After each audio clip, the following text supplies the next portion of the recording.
সবাইকে স্বাগত জানাচ্ছি। আমি ফিরোজ তোহা। শুরুতেই সংবাদ শিরোনাম জানিয়ে দেব এই মুহূর্তে হাতে পাওয়া সর্বশেষ গুরুত্বপূর্ণ আপডেট আন্তর্জাতিক সংবাদ। শুরুতেই থাকছে ইরানের নিখুঁত ক্ষেপণাস্ত্র হামলায় চিন্তা বাড়াচ্ছে যুক্তরাষ্ট্রের।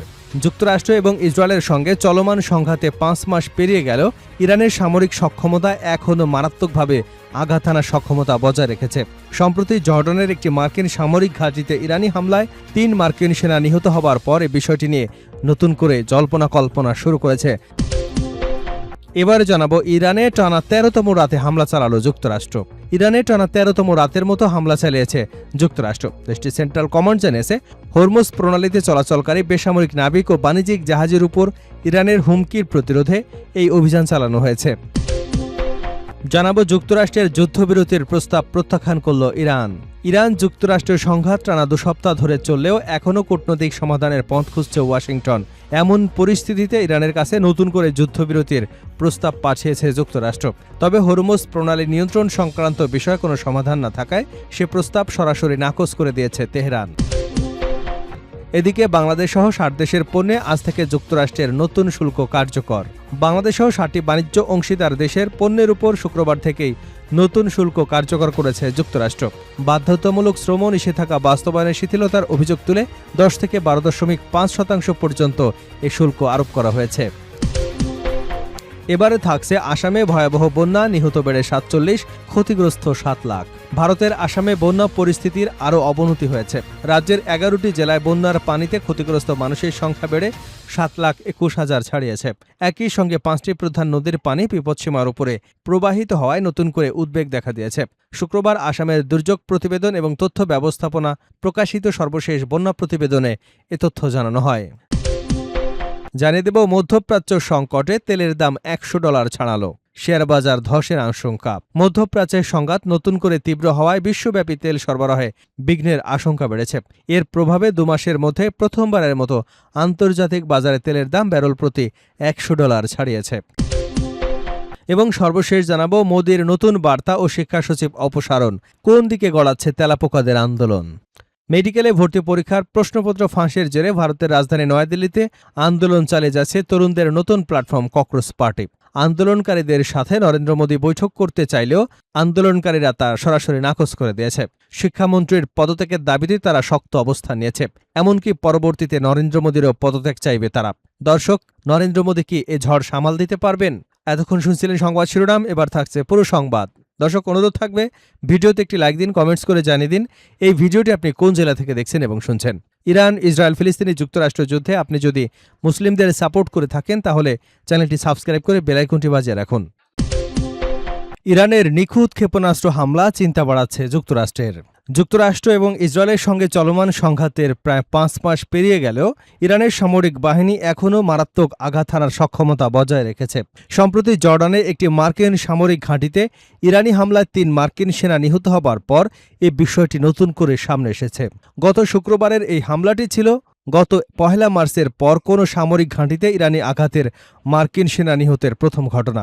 মার্কিন প্রতিরক্ষা দপ্তর পেন্টাগন ঘটনার পূর্ণাঙ্গ বিবরণ প্রকাশ না করলেও প্রতিরক্ষা বিশ্লেষকরা বলছেন ওয়াশিংটনের জন্য একটি নির্মম বাস্তবতার স্মারক। প্রতিনিয়ত মার্কিন বিমান হামলা চালানো হলেও ইরান নিজেদের অসম যুদ্ধ চালিয়ে যাবার পূর্ণ সামরিক সক্ষমতা বজায় রেখেছে। যুক্তরাষ্ট্রের ওয়াশিংটন ভিত্তিক গবেষণা প্রতিষ্ঠান ডিফেন্স প্রায়োরিটিসের সামরিক বিশ্লেষণ বিভাগের পরিচালক জেনিফার কাভানা কাতার ভিত্তিক সংবাদ মাধ্যম আল জাজিরাকে বলেন, ইরানের সামরিক সক্ষমতা এখনও বেশ শক্তিশালী। ধারণার চেয়েও দ্রুত তারা নিজেদের গুছিয়ে নিয়েছে। সময়ের সঙ্গে সঙ্গে তাদের হামলাগুলো আরও নিখুঁত হচ্ছে, যেখানে রাশিয়া এবং চীনের গোয়েন্দা তথ্যের সহায়তা থাকার সম্ভাবনা প্রবল। তিনি আরও উল্লেখ করেন, পেন্টাগন দাবি করেছিল ইরানের সামরিক বাহিনী যুদ্ধক্ষেত্রে অকার্যকর হয়ে পড়েছে, কিন্তু বাস্তবতা তা বলছে না। ব্যাপক ক্ষয়ক্ষতি হলেও তারা দ্রুত পরিস্থিতি থেকে শিখছে এবং নিজেদের মানিয়ে নিচ্ছে। কিংস কলেজ লন্ডনসের সিকিউরিটি স্ট্র্যাটেজির বিভাগের জ্যেষ্ঠ শিক্ষক অ্যান্ডিয়াস ক্রিক জানান, মধ্যপ্রাচ্য এবং উপসাগরীয় অঞ্চল জুড়ে ছড়িয়ে থাকা মার্কিন সামরিক ঘাঁটিগুলোর অবস্থান এবং সেগুলোর কাঠামোগত দুর্বলতাই মূলত মার্কিন সেনাদের ঝুঁকিতে ফেলেছে। বর্তমানে প্রায় 50,000 মার্কিন সেনা মধ্যপ্রাচ্যে মোতায়েন রয়েছে। তারা ইরানের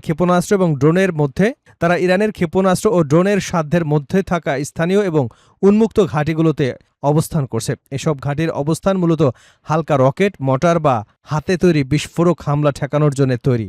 বড় ধরনের ওয়ারহেড বহনকারী নিখুঁত ব্যালিস্টিক ক্ষেপণাস্ত্রের হামলা সহ্য করার মতো নয়। সংঘাত শুরুর পর থেকে এখন পর্যন্ত আনুষ্ঠানিকভাবে 18 জন মার্কিন সেনা নিহত হবার তথ্য নিশ্চিত করা হয়েছে। এর মধ্যে গত 1 মার্চ কুয়েতের একটি ট্যাকটিক্যাল অপারেশন সেন্টার এবং সৌদি আরবের প্রিন্স সুলতান বিমান ঘাঁটিতে 7 জন সেনা নিহত হন। এছাড়া জর্ডানের নিহত 3 জন ছাড়া বাকিদের মৃত্যু দুর্ঘটনাজনিত বা বিস্ফোরক ধ্বংসের মতো ঘটনায় সম্পর্কিত। গত 8 জুলাই যুদ্ধবিরতি ভেঙে যাবার পর থেকে এখন পর্যন্ত প্রায় 500 মার্কিন সেনা আহত হয়েছে। এছাড়া দেশটির প্রায় 220টি সামরিক অবকাঠামো, ভবন এবং সরঞ্জাম ক্ষতিগ্রস্ত বা ধ্বংস হয়েছে। ইরানে টানা 13তম রাতের মতো হামলা চালিয়েছে যুক্তরাষ্ট্র। দেশটির সেন্ট্রাল কমান্ড জানিয়েছে, হরমুজ প্রণালীতে চলাচলকারী বেসামরিক নাবিক বাণিজ্যিক জাহাজের উপর ইরানের হুমকি প্রতিরোধে এই অভিযান চালানো হয়েছে। বৃহস্পতিবার স্থানীয় রাত 9টায় সর্বশেষ দফায় হামলা চালানো হয় বলে এক বিবৃতিতে জানিয়েছে সেন্টকম। বিবৃতিতে বলা হয়, যুক্তরাষ্ট্রের বাহিনী ইরানের সামরিক কমান্ড সেন্টার, ড্রোন রক্ষণাগার, যোগাযোগ নেটওয়ার্ক, উপকূলীয় নজরদারি স্থাপনা এবং সামুদ্রিক সক্ষমতা লক্ষ্য করে হামলা চালিয়েছে। সেন্টকম আরও দাবি করেছে, সাম্প্রতিক সময় ইরানের ইসলামী বিপ্লবী গার্ডের হামলার পরও হরমুজ প্রণালী জাহাজ চলাচলের জন্য উন্মুক্ত রয়েছে। তাদের দাবি, যুক্তরাষ্ট্রের সামরিক সহায়তায় বাণিজ্যিক জাহাজগুলো এখনও স্বাধীনভাবে এই নৌপথ দিয়ে চলাচল করছে। বিবৃতিতে বলা হয়, মধ্যপ্রাচ্যের বিভিন্ন এলাকায় বর্তমানে 50,000-এরও বেশি মার্কিন সেনা দায়িত্ব পালন করছে। উল্লেখ্য, হরমুজ প্রণালী বিশ্বের অন্যতম গুরুত্বপূর্ণ জ্বালানি পরিবহন পথ। বিশ্বের মোট জ্বালানি সরবরাহের একটি বড় অংশ এই পথ দিয়েই পরিবহন করা হয়। সাম্প্রতিক উত্তেজনার কারণে এই নৌপথে নিরাপত্তা নিয়ে আন্তর্জাতিক উদ্বেগ তৈরি হয়েছে।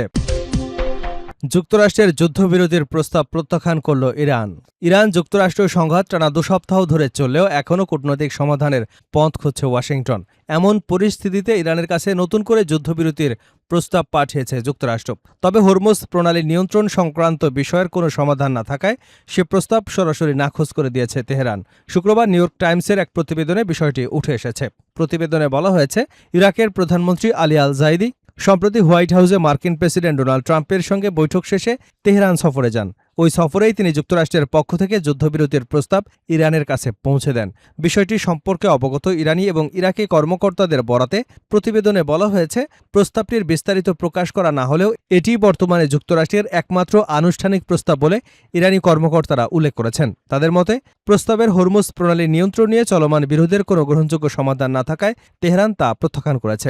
তবে এ বিষয়ে ইরানের সংশ্লিষ্ট কর্তৃপক্ষের কাছ থেকে স্বাধীনভাবে তথ্য যাচাই করা সম্ভব হয়নি বলে জানিয়েছে নিউ ইয়র্ক টাইমস। গত মে মাসে দায়িত্ব নেবার পর এটিই ছিল আলী আল জাইদের প্রথম আনুষ্ঠানিক ইরান সফর। উচ্চ পর্যায়ের একটি প্রতিনিধি দল নিয়ে তিনি তেহরানে যান এবং প্রেসিডেন্ট মাসুদ পেজেশকিয়ানের সঙ্গে বৈঠক করেন। বৈঠকে দুই দেশের দ্বিপাক্ষীয় সম্পর্ক, আঞ্চলিক পরিস্থিতি এবং নিরাপত্তা ও স্থিতিশীলতা জোরদারের বিষয় নিয়ে আলোচনা করা হয়। এছাড়া আগে স্বাক্ষরিত বিভিন্ন চুক্তির বাস্তবায়ন, বাণিজ্য, জ্বালানি, পরিবহন এবং আঞ্চলিক সহযোগিতা আরও বাড়ানোর বিষয়ে উভয় পক্ষ মতবিনিময় করেছে বলে জানিয়েছে ইরানি কর্মকর্তারা। ইরানের গণমাধ্যমের খবরে বলা হয়েছে, সফরকালে আলী আল জাইদি দেশটির প্রধান আলোচক এবং পার্লামেন্টের স্পিকার মোহাম্মদ বাঘের গালিবাফ এবং পররাষ্ট্রমন্ত্রী আব্বাস আরাকচির সঙ্গেও বৈঠক করেছেন। এদিকে নিউ ইয়র্কের টাইমস অফ, ট্রাম্প প্রশাসন যদি তেহরান সহ গুরুত্বপূর্ণ অবকাঠামোতে হামলার সিদ্ধান্ত নেয় তাহলে সম্ভাব্য বৃহত্তর সংঘাত মোকাবেলায় প্রস্তুতি নিচ্ছে ইরান। পত্রিকাটি 2 ইরানি কর্মকর্তার বরাত দিয়ে বলেন, এমন হামলা হলে তেহরান আঞ্চলিক সংঘাত আরও বিস্তৃত করতে পারে। এর মধ্যে তেল আবিবে হামলা চালানো এবং ইয়েমেনের হুতি গোষ্ঠীকে বাব আল মান্দাব প্রণালীতে নৌ চলাচল বাধাগ্রস্ত করবার আহ্বান জানানো থাকতে পারে। অন্যদিকে মার্কিন সেন্ট্রাল কমান্ড জানিয়েছে, শুক্রবার ভোরে টানা 13তম রাতের মতো ইরানের বিভিন্ন লক্ষ্যবস্তুতে হামলা চালিয়েছে মার্কিন বাহিনী। বাংলাদেশ সহ 60 দেশের পণ্যে আজ থেকে যুক্তরাষ্ট্রের নতুন শুল্ক কার্যকর। বাংলাদেশ সহ 60টি বাণিজ্য অংশীদার দেশের পণ্যের উপর শুক্রবার থেকে নতুন শুল্ক কার্যকর করেছে যুক্তরাষ্ট্র। বাধ্যতামূলক শ্রম নিষেধাজ্ঞা বাস্তবায়নের শিথিলতার অভিযোগ তুলে 10 থেকে 12.5% পর্যন্ত এ শুল্ক আরোপ করা হয়েছে। একই সঙ্গে ট্রাম্প প্রশাসনের জারি করা অস্থায়ী 10% বৈশ্বিক শুল্কের মেয়াদও শেষ হয়েছে। হোয়াইট হাউসের এই পদক্ষেপকে প্রেসিডেন্ট ডোনাল্ড ট্রাম্পের নির্বাচনী প্রচারণায় ঘোষিত প্রায় বৈশ্বিক শুল্ক ব্যবস্থা পুনঃপ্রতিষ্ঠার সর্বশেষ উদ্যোগ হিসেবে দেখা হচ্ছে। গত বছর জাতীয় জরুরি ক্ষমতা আইনের আওতায় বাণিজ্য ঘাটতি কমানোর লক্ষ্যে ট্রাম্প 10 থেকে 50% পর্যন্ত রেসিপ্রোক্যাল শুল্ক আরোপ করেছিলেন। তবে চলতি বছরের ফেব্রুয়ারিতে যুক্তরাষ্ট্রের সুপ্রিম কোর্ট সেই সিদ্ধান্ত বাতিল করে দেয়। বৃহস্পতিবার ফেডারেল রেজিস্টারে প্রকাশিত এক নোটিশে নতুন শুল্কের ঘোষণা দেওয়া হয়। এতে বলা হয়, যুক্তরাষ্ট্রের মোট আমদানির প্রায় 99.4% এই শুল্কের আওতায় পড়বে। তবে তেল, গ্যাস, সার এবং কিছু খাদ্যপণ্য সহ কয়েকটি পণ্য এই শুল্ক থেকে অব্যাহতি পাবে।